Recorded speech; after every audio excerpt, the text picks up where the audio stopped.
Бейбітшілік болсын, Банана Медиа ыстық бауырсақтай буы кетпеген соңғы жаңалықтар топтамасын назарларыңызға ұсынады. Президентіміз Сауд Арабиясының короліне құттықтау жеделхатын жолдады. Қарағандыда ер адам экс жұбайын балаларының көзінше пышақтап өлтірген. Биыл түлектер үшін соңғы қоңырау соғыла ма? TikTok желісі бұғатталуы мүмкін бе? Каникулы оффлайн фильмнің түсірілімі қай жерде өтіп жатыр? Және Қазақстанның бірінші ракеткасы Елена Рыбакина бірінші рет жартылай финалға өтті.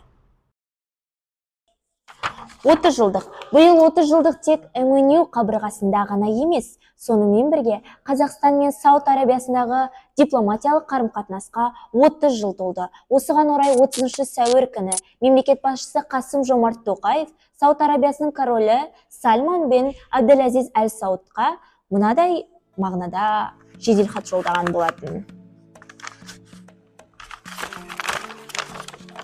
Сауд Арабиясы Қазақстанның араб әлеміндегі басты саяси серіктестерінің бірі. Болашақта Қазақ-Сауд ынтымақтастығы өркендей беретініне сенімдімін.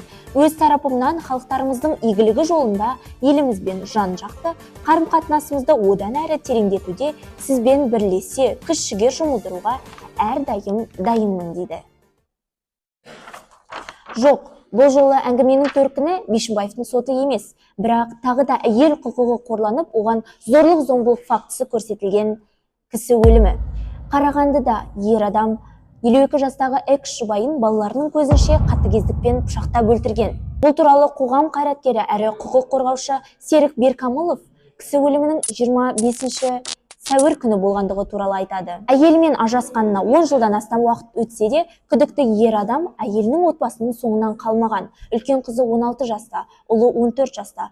Оқиға болған күні ұлы полиция қызметкерлеріне қоңырау шалып, әкесінің бәрін өлтіремін деп қоқан-лоққы жасағанын полиция қызметкерлеріне хабарлайды. Полиция жасағы 2 полиция қызметкерлері оқиға орнына келіп, жанжалдың куәгері болғанына қарамастан, күйеуінің мас екендігін көріп, ештеңе жасамаған. 2 сағаттан кейін Балтабай Гүлмираны пышақтап өлтіріп, пәтерден қашып кеткен. Осыдан кейін де Беркамылов қайтадан полиция қызметкерлеріне жүгінген, дегенмен олар салғырттық танытқан.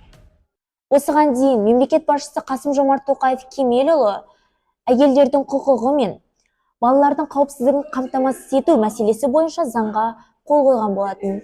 Бұл заң қаншалықты орындалып жатыр? Соңғы қоңырау сыңғырлай ма? Биыл су тасқынына байланысты Қазақстанның барлық өңірлерінде 25 мамырды дүркіретіп тойлау негізсіз екендігін ескере отырып, оны тойлауды кейінге шегерген болатын. Алайда 2023-2024 оқу жылын 3,8 миллионнан астам қазақстандық мектеп оқушылары аяқтайтын болғандықтан және олардың ішіндегі 186 мыңы мектеп түлектері екендігін ескере отырып, олардың өтініштері бойынша 25 мамыр әдеттегіше дәстүрлі түрде өткізілетін болды. Қолда барды алтынның қадірі жоқ деген осы сәтте білінді. Сонымен TikTok бұғатталам. ақш президенті Джо Байден егер қытайлық иесі 1 жыл ішінде сервисті сатпаса, TikTok-тың бұғатталатыны жөнінде хабарлады. Жалпы, TikTok бұл шешімді сотта жарыссөз арқылы шешетінін және міндетті түрде сотта жеңіске жететіндігін сенімді түрде баяндады. Сонымен, TikTok бұғатталатын болса, бұл кімге пайда әкеледі?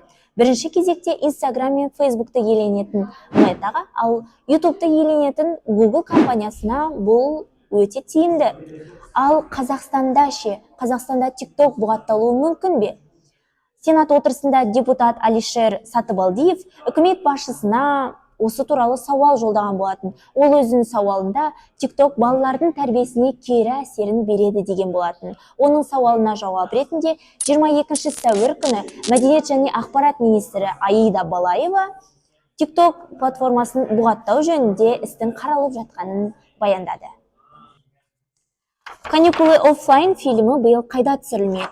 Каникулы оффлайн фильмінің жаңа бөлімі Digital Detox биыл Айқанат High School of Бурабайда, яғни Щучинск қаласында түсіріліп жатыр.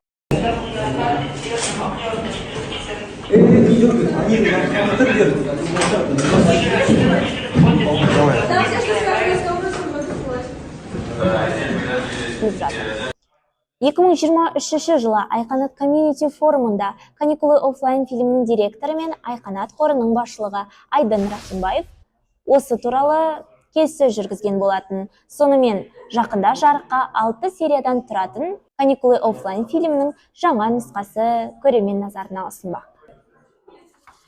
Соңғы жаңалықты жақсы жаңалықпен аяқтайық. Жартылай финал. Қазақстанның бірінші ракеткасы Елена Рыбакина Мадридте Путинцевадан жеңіп, алғаш рет жартылай финалға шықты. Жартылай финалға жолдама үшін матчтың бірінші сетінде Путинцева басымдылық көрсетті. Алайда кейінгі екі сетте Рыбакина ұтып, 4-6, 7-6, 7-5 есебі тіркелді. 2 сағат 48 минут жалғасқан матчтың нәтижесі Елена Рыбакинаның жартылай финалға шығуы болды. Сіздермен бірге болған Банана Медиа, біздің жаңа жаңалықтар топтамамызды жіберіп алмаңыздар. Каналға тіркеліп, лайк басып, пікір қалдыруды ұмытпаңыздар. Осы жаңалықтар туралы сіздер қандай ойдасыздар, төменге қалдырып кетуді ұмытпаңыздар.